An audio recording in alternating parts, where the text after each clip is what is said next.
Hello, everybody, and welcome to today's IMG success story, where we are going to be having a great conversation with Danny about his success matching as an IMG. So, thank you so much for being here, Danny. We really appreciate it. Thank you for having me.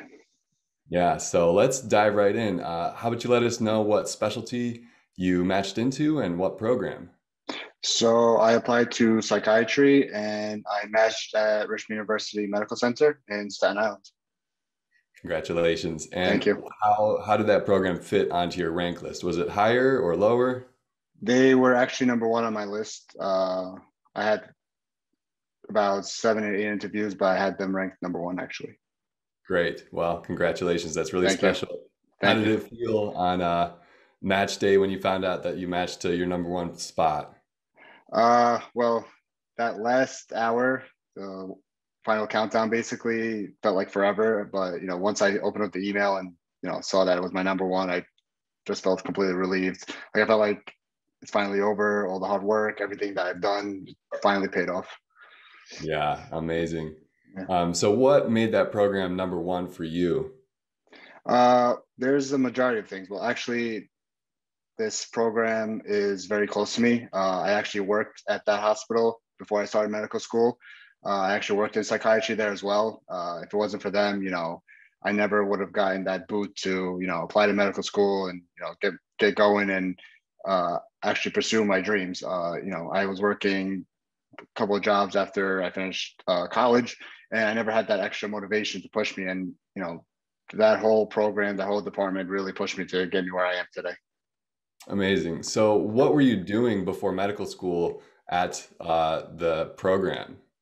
So I started off basically, I was a security guard actually in the psych department, in the psych emergency room. Wow, So okay.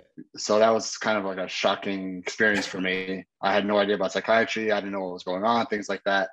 And then slowly I developed more interest into the field. I became a mental health tech. So there I was more hands-on with the patients, more therapeutic, more, helping them with the plan, the treatment, things like that.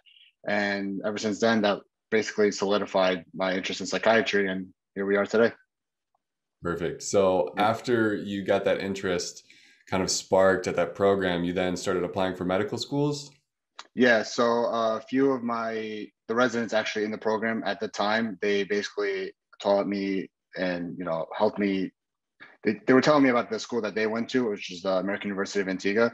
So a lot of residents, a lot of medical students that were there at the time, they all rotated through there. So they basically, sat me down one day and they said, just apply. The first step is you just got to do it. You can't, just wait for it to happen. You have to take that first step and initiate it, and get the ball rolling. Yeah. So is that the only school you applied to, or did you apply to multiple medical schools? So to be honest with you, my grades weren't really all that great for U.S. medical schools. Mhm. In the back of my head, I was always interested in the Caribbean route. So they were like one of the only programs I actually did apply to, and they accepted me. Perfect. And so then once you got there, what was your experience like through the medical school process? It was a big culture shock. Being in the Caribbean, I personally thought I was going to be studying on the beach all day, living my life, but medical school is not like that at all. It Yeah. was very culture shocking. It's not like, how the United States is. Sometimes you don't have internet working, the power's running out, sometimes you want to take a shower, all of a sudden there's no hot water. So being there, it helped me focus because, there's not much to do there, so you're really focused on what you're doing there. Not having that many your friends from back home, and I really just stuck down. I met a great group of people. There's like about five, six of us. Along with my mentors from the islands, they really like pushed me to, you know, get off the island, take my USMLE step one, get right into rotations, and just drive right through it. So was it a smooth process all the way through medical school for you? For me, there was some bumps in the road. I had to actually repeat a semester. Um, I blamed that on myself. I never really was the type to ask anybody for help. I thought, I could do it all on my own. And I'm sure everyone would know medical school is not like that at all. You always have to ask for help, whether, it could be a very silly question or it could be something that you just don't get that, other people could explain it to you in a way that you could grasp it. And, my two mentors, actually, the names Justin and Pat, they actually, sat me down after that semester and they told me, this is what you have to do. They basically took me on their shoulders and led me the whole way, how to study better, how to do questions better, like what to look for in the questions to get to the answers, things like that. So they drove me to, be more focused, change my habits and way of thinking and things like that. And it worked out. Yeah. So were you worried about that aspect of your medical school impacting your chances for residency? To be honest, no, because I felt like, everyone makes mistakes. I feel like everyone deserves a chance at something. Everyone has those bumps in the road. It could be either repeating a semester, it could not be scoring what you want on USMLE, but what you make of it, I feel like in the end is what you'll get the results that you wanted. And for me, I felt like that was a big wake up call for me. And, during my interviews as well, people did ask me about it. And I told them, truthfully, I didn't make anything up. I told them, this is what happened. I didn't know how to go about it. I didn't know how to study correctly, answer questions. And, most of the programs gave me some positive feedback about it. Yeah. So what was the biggest change for you in terms of your study habits that really helped transform your ability to, do well in upcoming semesters? So for me, uh, memorizing, I felt like the PowerPoints was just to eat, like, just what you had to do. But medicine's not like that at all. Right. It's all clinical. You have to understand everything about all the pathways, all the pharmacology, how everything plays. It's the body's all, one big story. Like how does everything affect one system affect another system and things like that. So for me, I felt like also using outside resources, things like that, the PowerPoints from the professors, um, and changing the way of thinking and applying the material that was given to us really, really changed it. hmm So did you address any of that in your personal statement as well when you applied?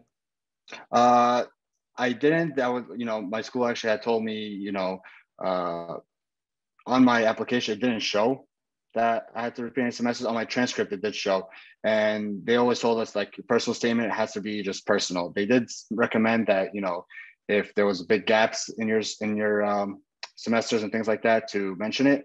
But they said, if they ask you about it in your transcript, then, go ahead and explain it to them and, be truthful, obviously. Right.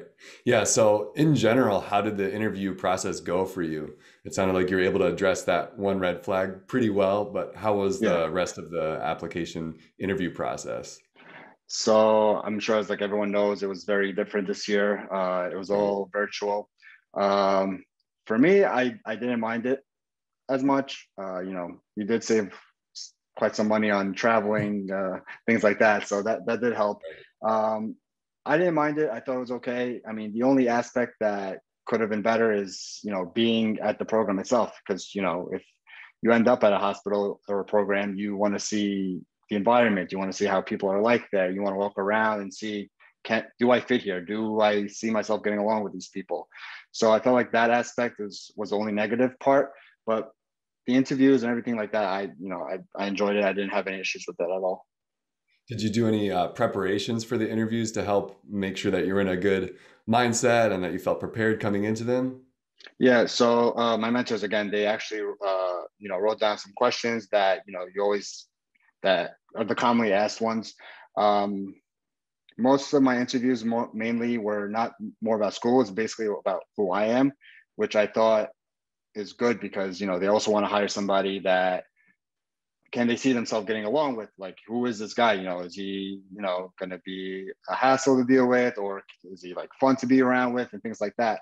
So I felt like most of my interviews, they kind of stayed away from the medical school aspect. They focused more on me, which I thought really showed the program, like, who is this applicant, what is he really about. Uh-huh. Do you remember any specific questions that they would ask to help get to know you as a person?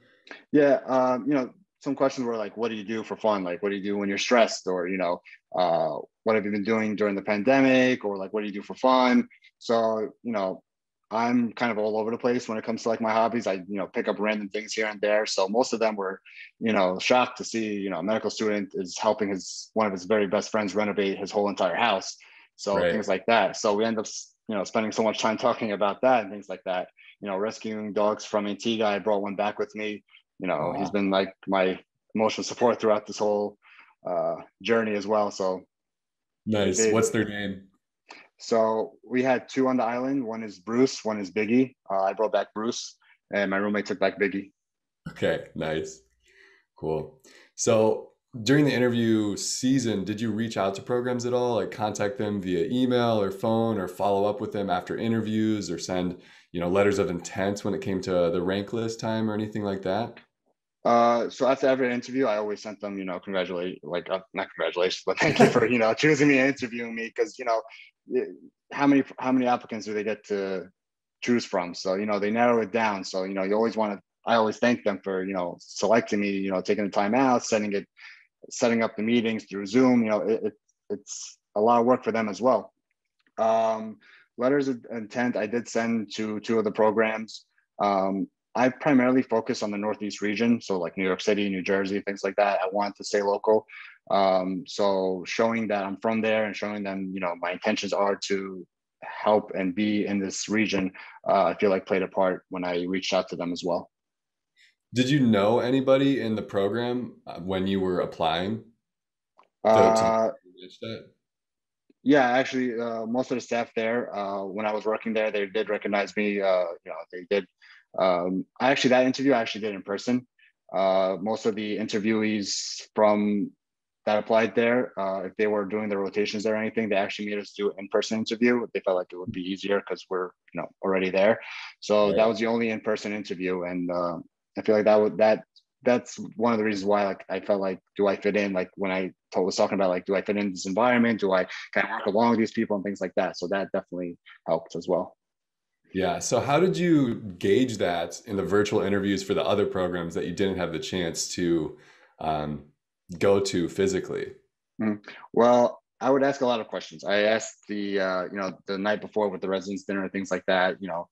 Um, it's more laid back, so I felt like I could ask these residents anything. Like I could ask them, like, what is the worst thing about the program? Like, what could be done better? Or, what's great about the program? There's autonomy, things like that. Most of the programs did a good job with videos and virtual tours and things like that, just to give us an idea of what life is like and what life is like outside that hospital. Can I see myself living, in an apartment, around that area, or can I see myself living there for the rest of my life if I settle down there and things like that. So they did do their best to help show us like how if it would work out for us if we were there. And I feel like they did a pretty good job. Good. Yeah. It seemed like a lot of programs were doing everything they could to Yeah. make And they themselves were, visible. yeah. And they would always send us like material, like, what to do for fun there. What do people do? Where do the residents live? What do the residents do, on their spare time, things like that. So I feel like they really try to cover up the aspect of, not being there personally. Right. So for the entire season, do you feel like there was one particular challenge that was the most difficult to overcome? Um, to be honest, like just during some of the interviews, there were some questions where I answered incorrectly. Um, Okay. you know, I think one of the questions they were asking me about an example of counter transference, and I gave them just an example of transference. And then after the interview, I was like, oh my God, like I don't even know the difference between these two. But I reached out to the interviewer and I explained to them, I was like, I completely misunderstood the question. I thought I heard this. And she replied, "Oh, don't worry about it. Our interview went great. Like I really enjoyed speaking to you, things like that." So you tried to smooth it over a little bit, and that seemed to have a Yeah, positive effect. yeah, and like I said, I feel like everyone does make mistakes. I mean, not every interview is going to be perfect. Things might not go well. Things can work out perfectly for you. So I feel like that just showed that I did make a mistake. I owned up to it, and I reached out to her to explain. I picked up on that. So Right. I'm sure that probably at least left some sort of impression, hopefully a positive one with them. And it hopefully, sounds, yeah, yeah, her response yeah, was positive. positive. Yeah. So if there's one thing that you could do differently, whether that's in medical school or in the residency application process, what is the first thing that comes up for you? Always ask. I feel like because of the issue I had with one semester in medical school, me reaching out, me actually asking, helped me out as well. And ever since then, I've always the my two friends Justin and Pat, I've always asked them for guidance. Ever since then, the whole residency process, even how to register for USMLE, every step I took, they kind of helped me along the way. So I feel like always ask questions, because the residency application, it's pretty rigorous. If I had no idea what I was doing at one point, but because there's so much to do. So I feel like, especially for IMGs, you always need that extra step, extra guidance to, help you out, tell you, these are what programs you should be looking for. And, these are where IMGs succeed in, things like that. So always asking, always, getting that extra opinion will definitely, take you far. Mm-hmm.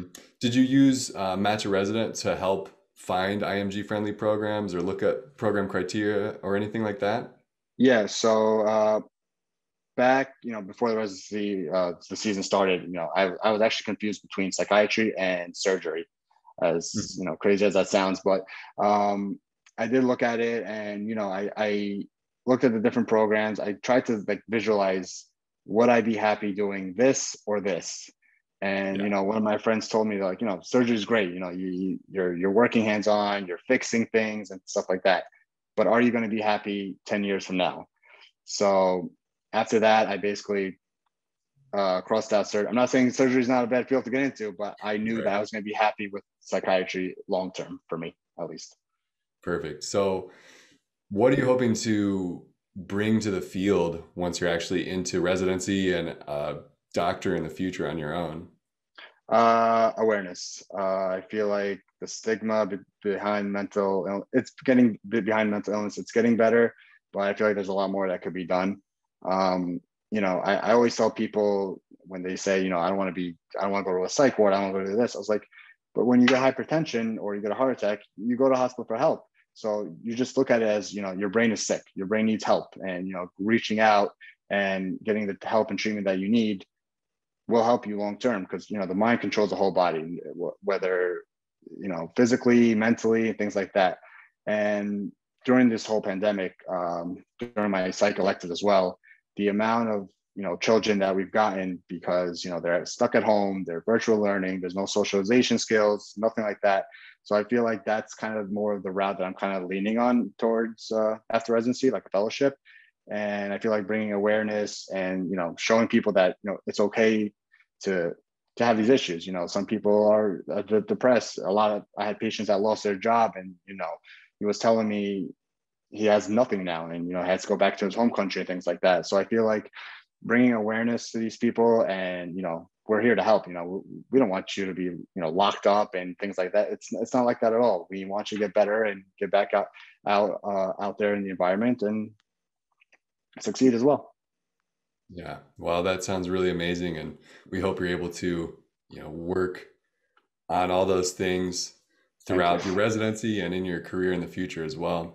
Thank you. So do you have any closing thoughts or sentiments or ideas that you want to share with the audience before the end of the interview here? Well, I just want to say to like IMGs, I know it's a little bit more difficult for us, but it's definitely doable. It's definitely possible. We do have to put in the extra work, we have the effort, but I feel like that extra work and the extra effort, plays out in the end. It makes us, look very presentable, makes us look good. And, don't let anyone, put you down just because we're international medical graduates. Cheers. Definitely. Well, thank you for that last line there, and we wish you all the Thank you. best for residency. And thanks so much for taking the time to do this Yeah. interview. And we hope everybody's been able to learn a lot and get some motivation and inspiration from hearing your story. So thanks Thank you again, so Danny. much. Take Thank you care for now. having me. Thank you.